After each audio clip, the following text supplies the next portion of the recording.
The hunting packs had ruled the outer spiral for 3,000 cycles. We called them the Varkesh, and they were perfect killing machines. 7 feet of scaled muscle, razor-sharp talons, and a metabolism that processed fear like a fine wine.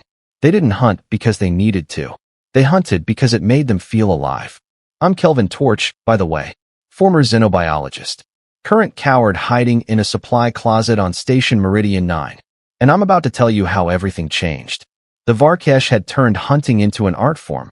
You see, they'd find a species, study it, catalog its strengths and weaknesses, and then, well, then the games would begin. They had entire planets dedicated to it. Preserves, they called them. We called them slaughterhouses.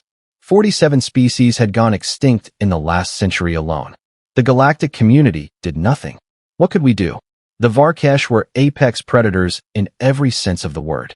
Their technology was advanced, their military was unstoppable, and their taste for sport was insatiable.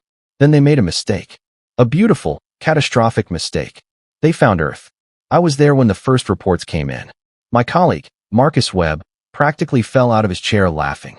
"You're kidding me," he said, scrolling through the data on his tablet. "They think humans are prey?" The Varkesh had sent their usual scouting party. 3 ships, maybe 100 hunters total. They'd observed humans from orbit for exactly 6 hours before deciding we were perfect game. Bipedal, relatively weak, no natural weapons to speak of. Oh, and we were scattered across just one planet. Easy pickings. "This is going to be hilarious," Marcus said. He had no idea. The first hunting party landed somewhere in North America, a place called Montana. Big sky country, lots of wilderness, seemed perfect for a proper hunt. The Varkesh leader, a particularly ugly specimen named Rakther, had apparently been salivating at the prospect. They wanted to bag some humans, mount our heads in their trophy halls, maybe keep a few alive for future hunts. They lasted 4 days. Now, you might be wondering what went wrong. Let me paint you a picture. The Varkesh were used to hunting species that ran when confronted. Species that hid. Species that, when cornered, might fight back with tooth and claw in desperation. Humans don't really do that. Well, they do. But they also do something else. Something the Varkesh had never encountered before. They organize. They plan. They get creative. And most importantly, they get angry. The first Varkesh hunting party walked into a forest expecting to find scattered, frightened primates. Instead, they found themselves facing a coordinated response from local hunters, military veterans, and what one report described as an alarming number of civilians with extensive firearms collections. Rakther's final transmission was, let's call it educational. "They're everywhere," he screamed into the comm. "They're not running. They're flanking us. How do they know tactical maneuvers? They're supposed to be prey. They're supposed to run." The transmission ended with a sound that I later learned was a shotgun blast at close range. Humans, it turned out, didn't appreciate being hunted. Who knew? The Varkesh High Command was furious. They'd lost an entire hunting party to what they considered primitive mammals. This wasn't just embarrassing. This was unacceptable. They sent another party. Then another. Then an entire battalion. That's when things got interesting. The humans started fighting back. Not defensively. Offensively. They tracked Varkesh ships. They hacked Varkesh communications. They started, and I'm still not sure I believe this part, they started hunting the hunters. There was this one incident. A special forces team, I think they were called. They infiltrated a Varkesh command ship, disabled the weapons systems, locked the crew in their own holding cells, and left a note. An actual handwritten note that said, "Thanks for the new tech. Want to play again?" Marcus showed me the footage. I think I laughed for 10 minutes straight. The Varkesh Council convened an emergency session. They debated whether to classify humans as a military threat rather than prey species. The vote was close. Pride is a powerful thing, even for apex predators. They decided to send one final hunting expedition. A massive one. 500 of their best warriors. State-of-the-art equipment. Orbital support. The works. They called it Operation Final Hunt. The humans called it Tuesday. I watched from the safety of my station as the Varkesh fleet entered Earth's orbit. There was this moment, this brief moment, where I actually felt sorry for them. They genuinely believed they were about to demonstrate their superiority. They thought they were going to teach humanity a lesson about the natural order of things. Instead, they got a lesson in human ingenuity, stubbornness, and what happens when you poke a species that spent its entire evolutionary history fighting everything from saber-toothed cats to each other. The battle lasted 6 hours. 6 hours. By the end of it, the Varkesh had lost 3/4 of their forces. The survivors retreated in complete disarray. And humanity? Humanity had captured 2 Varkesh warships, reverse-engineered their shield technology, and somehow managed to turn the entire incident into what they called a PR opportunity. Marcus pulled up a human news broadcast. The anchor, a woman with perfect teeth and absolutely no fear, smiled at the camera and said, "Breaking news tonight. Earth successfully defends against alien invasion. Military officials report all hostile forces have been neutralized or captured." In related news, scientists are excited about potential new technologies acquired during the conflict. And now, sports. I stared at the screen. "They're treating this like a weather report," I whispered. "I know," Marcus replied, grinning. "I love them." The Varkesh never recovered from that humiliation. Within a year, their hunting preserves had been shut down. Not by military force, by fear. Because if humans, those supposedly weak primates from that supposedly backwater planet, could fight back that effectively, what else had they been wrong about? The galaxy was watching, and everything was about to change.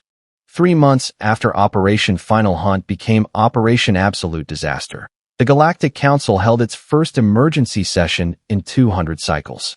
I was there as an observer, tucked away in the back corner where nobody important had to acknowledge my existence. The chamber was packed. Delegates from every major species had shown up. The Varkesh, predictably, were sulking in their designated section, looking like someone had stolen their favorite chew toy. Which, in a way, humanity had. Chancellor Vex Prime, a Quilnari diplomat with more patience than sense, called the session to order. "We are here to discuss the human situation," she announced, her translator making her voice sound perpetually tired. "Specifically, what we do about them." A Varkesh representative, some guy named Thornak, stood up immediately. "We demand sanctions. The humans attacked us without provocation." The entire chamber erupted in laughter. Even the normally stoic crystallites were vibrating with amusement. Thornak's scales flushed dark purple, which I'd learned meant extreme embarrassment. "Without provocation?" Marcus whispered to me from the next seat. "They literally invaded Earth." "Sure," I hissed back. "This is getting good." Chancellor Vex Prime waited for the laughter to die down. "Representative Thornak, the records show that your people initiated contact by landing armed parties on human territory with stated intent to hunt their population for sport. The Council finds it difficult to classify human defensive actions as unprovoked aggression." Thornak sat down so hard his chair cracked. I made a note to send the repair bill to the Varkesh embassy. That's when the human delegation arrived. And let me tell you, they knew how to make an entrance. The doors opened, and in walked Ambassador Dakota Mills, flanked by 2 human military officers who looked like they'd been carved from granite and bad intentions. Mills herself was this tiny woman, maybe 5'3", with gray hair and eyes that had seen things. Probably terrible things. Possibly things she'd caused personally. She walked to the center platform without waiting for permission. "Good afternoon, honored delegates," she said, her voice carrying perfectly across the chamber. "I understand we're the topic of conversation today. How delightful." The sarcasm was thick enough to cut with a plasma blade. I loved it immediately. "Ambassador Mills," Chancellor Vex Prime began carefully. "The Council has concerns about human military capabilities and future intentions. Your species has demonstrated remarkable combat effectiveness against a superior force. Many delegates are anxious about what this means for galactic stability." Mills smiled. It was not a comforting smile. "Let me be clear about something. Earth didn't ask to join your little cosmic drama. We were perfectly happy minding our own business, exploring our solar system, arguing about who makes the best pizza. Then the Varkesh showed up and decided we looked fun to hunt. We disagreed. Enthusiastically. You destroyed military vessels." Thornak shouted from his seat. "You captured our warriors. You humiliated us." "Yes," Mills replied calmly. "We did. And we'll do it again if anyone else decides to test us. Here's the thing about humans that you all need to understand. We don't have scales or exoskeletons or telepathic abilities. What we have is spite. Glorious, endless spite. You knock us down, we get back up. You hunt us, we hunt you back. You start a fight with humanity, and we will finish it. Messily, the chamber went silent. You could have heard a pin drop, or in this case, heard Thornak's pride shattering into a million tiny pieces. Marcus leaned over again. She's magnificent, he whispered. I want her to adopt me, I whispered back. Mills continued. Now, the council wanted to discuss human intentions. Fine. Here they are. We're willing to join your galactic community.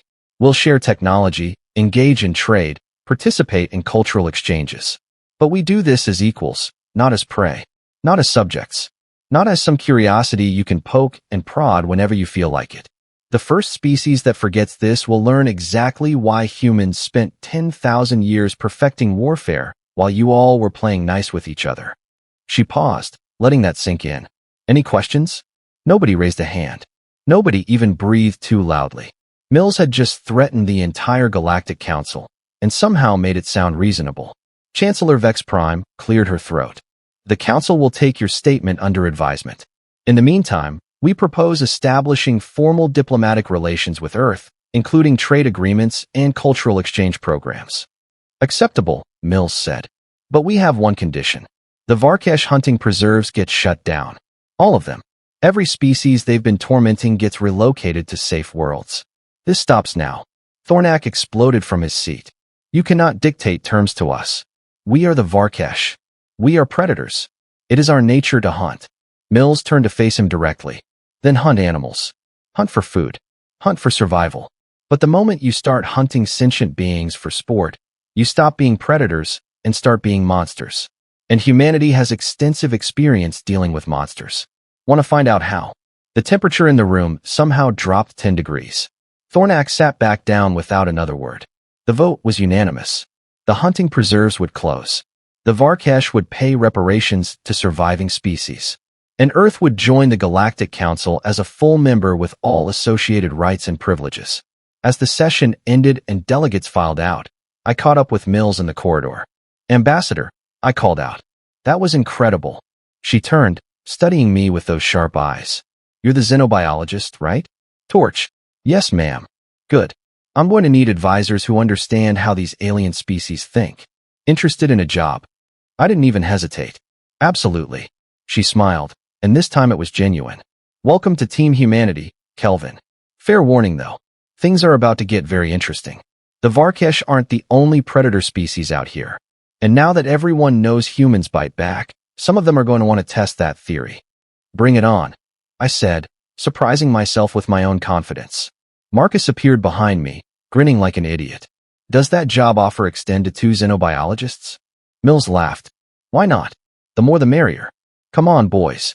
Let's show the galaxy what happens when you put humans in charge of keeping the peace. Spoiler alert, it's going to be loud, chaotic, and probably involve more explosions than strictly necessary. As we walked away from the council chambers, I couldn't help but smile. The Varkesh had wanted to add humanity to their trophy collection. Instead, they'd unleash something far more dangerous into the galaxy. A species that refused to be prey. A species that turned the tables on apex predators and made them beg for mercy. A species that looked at the natural order of things and said, "That's cute. We're going to rewrite it now." The age of the hunters was over. The age of humanity had begun. And honestly, I couldn't wait to see what happened next. So what did you think? Did this story surprise you? Let me know your thoughts in the comments below. If you enjoyed this sci-fi story, please hit the like button. It really helps the channel grow. And don't forget to subscribe for more mind-blowing science fiction stories every week. Turn on the notification bell so you never miss an upload. Thanks for watching, and I'll see you in the next story.